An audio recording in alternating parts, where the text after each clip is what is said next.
Nós acreditamos e sabemos que Tu és o Santo de Deus.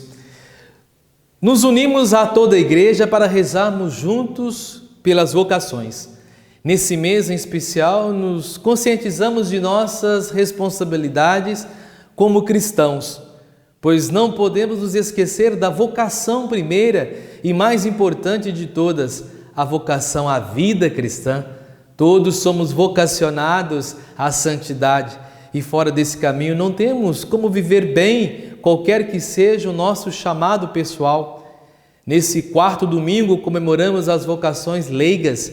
Ser leigo atuante é ter consciência do chamado de Deus, a participar ativamente da igreja e do reino, contribuindo para a caminhada e o crescimento das comunidades rumo à pátria celeste. Assumir essa vocação é doar-se pelo Evangelho, estar junto a Cristo em sua missão de salvação e redenção. Aos leigos e leigas, a nossa prece e oração pela sua vida, vocação e missão no mundo. Caros irmãos e irmãs, a liturgia do 21º domingo do tempo comum fala-nos de opções.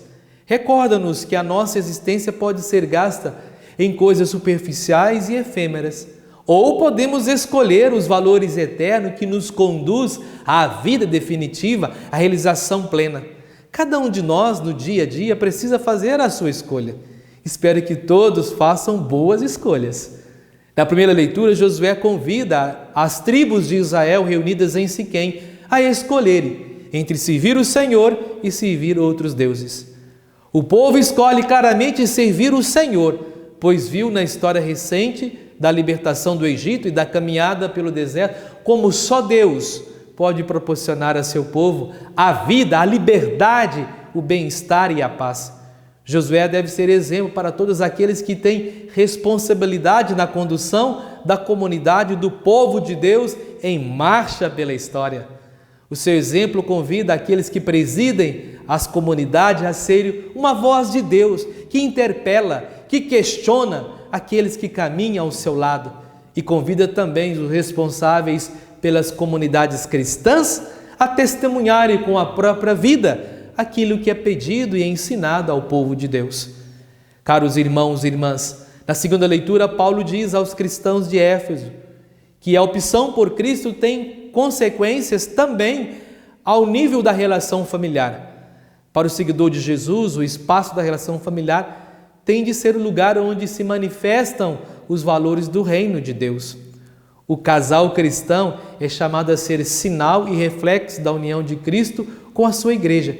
O marido e a mulher, feitos à imagem de Deus, estabelecidos numa ordem verdadeiramente pessoal, é chamado a estar unidos em comunhão de afeto e de pensamento e com mútua santidade, de modo que, seguindo a Cristo, o princípio da vida, se torne pela fidelidade do seu amor, através das alegrias e sacrifícios da sua vocação, testemunha daquele mistério de amor que Deus revelou ao mundo com a sua morte e ressurreição, como nos fala no documento Gaudium et Spes, número 52. Para Paulo, o amor que une o marido e a esposa deve ser um amor como o de Cristo pela sua igreja. Desse amor deve, portanto, estar ausentes quaisquer sinais de egoísmo, de prepotência, de exploração, de injustiça. Deve ser um amor que se faz doação total ao outro, que é paciente, que não é arrogante nem orgulhoso, que compreende os erros e as falhas do outro, que tudo desculpa, tudo crê, tudo espera, tudo suporta. Os evangelhos desses últimos domingos, Jesus se apresentou como o pão da vida e proclamou sua carne como alimento para a vida do mundo. Muitos não engoliram isso, não apenas pela dificuldade de compreensão, mas sobretudo por causa das consequências práticas. Estranharam o que Jesus dissera a respeito de sua carne e estranhariam mais ainda sua subida para onde estava antes, sua glorificação, pois esta se manifesta na exaltação ou no enaltecimento de Jesus no alto da cruz, onde ele revela plenamente o amor infinito de Deus, seu Pai. Só pelo Espírito de Deus é possível compreender isso. É difícil alimentar-se com a vida que Jesus propõe como caminho, com aquilo que ele disse e fez, sobretudo com o dom radical de sua vida na morte, pois tudo isso significa compromisso. O Evangelho desse domingo coloca diante dos nossos olhos 2 grupos de discípulos com opções diversas diante da proposta de Jesus. Um dos grupos, prisioneiro da lógica do mundo, tem como prioridade os bens materiais, o poder, a ambição e a glória. Por isso recusa a proposta de Jesus. Outro grupo, aberto à ação de Deus e do Espírito, está disponível para seguir Jesus no caminho do amor e do dom da vida. Os membros deste grupo sabem que só Jesus tem palavras de vida eterna. É este último grupo que é proposto como modelo aos fiéis de todos os tempos e lugares. E Pedro responde em nome dos fiéis de todos os tempos e lugares: a quem iremos? Só tu tens palavras de vida eterna. O que Jesus ensina é o caminho da vida eterna, da comunhão com Deus para sempre.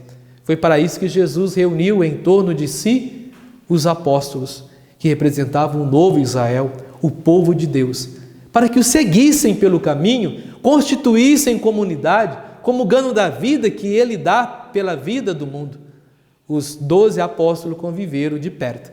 Por isso podem dizer: nós acreditamos e sabemos que tu és o Santo de Deus. Por isso seguiram Jesus, o Mestre Senhor, o bom pastor, o pão da vida. Convido a todos a seguir Jesus, pois só Ele tem palavras de vida eterna. Compartilhe essa homilia com seus amigos e amigas nas redes sociais. Vamos juntos proclamar Jesus como o nosso Senhor e Salvador. Inscreva-se em nossas redes sociais, ative o sininho de notificações, comente, compartilhe. Sejamos homens e mulheres do bem, comprometidos com o Evangelho de nosso Senhor Jesus Cristo. E que Deus, na sua misericórdia e bondade infinita, abençoe sempre. Ele que é Pai, Filho e Espírito Santo. Amém.